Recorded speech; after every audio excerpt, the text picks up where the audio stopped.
రానున్న ఎన్నికలలో Indian Christian secular party రాష్ట్రంలో 12 ఎంపీ 100 ఎమ్మెల్యే స్థానాలలో పోటీ చేయనున్నదని ఆ పార్టీ జాతీయ అధ్యక్షులు ఉదయ్ కుమార్ తెలిపారు.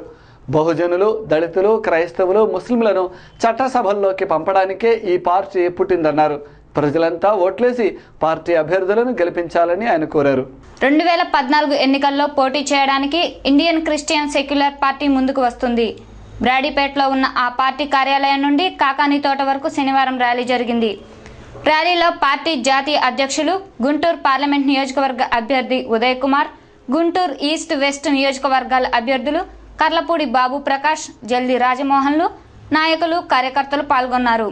ర్యాలీకి ముందు పార్టీ కార్యాలయంలో ఐసీఎస్ పార్టీ నాయకులు ఉదయ్ కుమార్ మీడియాతో మాట్లాడారు. ఇండియన్ క్రిస్టియన్ సెక్యులర్ పార్టీ ఒక జాతీయ పార్టీ. 2014 ఎలక్షన్స్లో ఆంధ్రప్రదేశ్ నుంచి పోటీ చేస్తున్నాం.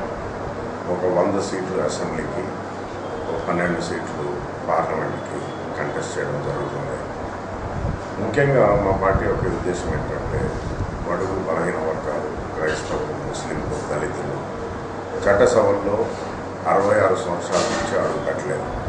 ఇప్పుడు మేము అడుగు పెట్టాలి, మా సమస్యలను మేము పరిష్కరించుకోవాలని చెప్పి ఈ పార్టీని స్థాపించడం జరిగింది.